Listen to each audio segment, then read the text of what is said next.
प्रिय दर्शक एवं श्रोता बंधुगण समस्त को मोर भूमिष्ठ प्रणाम शुभेच्छा एवं शुभकामना।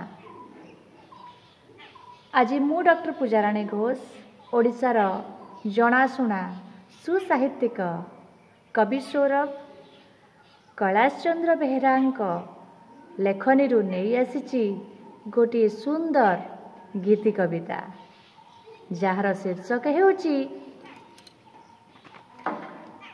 अक्षय तृतीया। हाँ, अक्षय तृतीया आशा आपण मानक निश्चित भल लगे। आउ हाँ, भल लगी सारा पर निजर मतामत देवाई आदौ भूलिबे नाही। आपण एहाकू रेडियो सेंटर महक 89.6 FM रे मध्य सुनि पारिबे। नमस्कार, जय जगन्नाथ। अक्षय तृतीया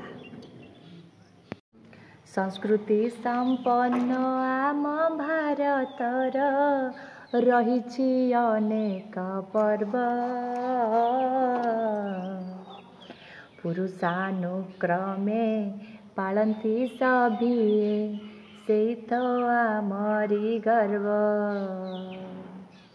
ओडिशावासीए से सबु पर्व को पाली थांती अनुसारी प्रत्येक पर्वर विज्ञान सम्मत कारण को आधार करी बैशाख मासर शुक्ल तृतीया रे अक्षय तृतीया से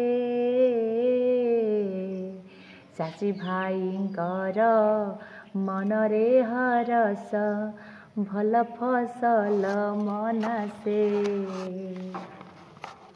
माता लक्ष्मींकर पूजा करी भोग नहीं जाती खेत को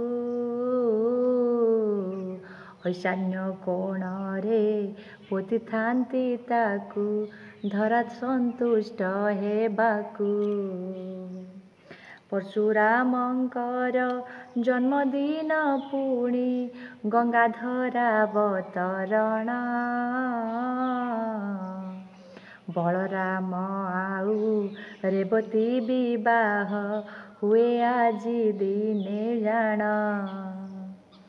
गणेशंक द्वारा महाभारतर लेखारंभिले व्यास सूर्यदेव आजी युधिष्ठिर हाथे देले अक्षय कलश महिषासुर को देवी दुर्गा युद्धे पराजय करिथिले पुरी श्रीक्षेत्र रे रथ गढ़ा काम आरंभ हुई भले चंदन जातरा हुई आरंभ करा जाए दान धर्म पवित्र दिवस बोली ही दिन हुए बाहा व्रत कर्म एपरी नाना पुण्य कार्य भरा अटे अक्षय तृतीया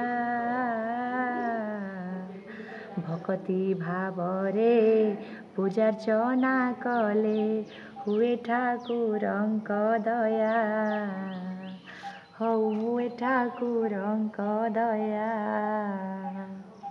रहुची नमस्कार।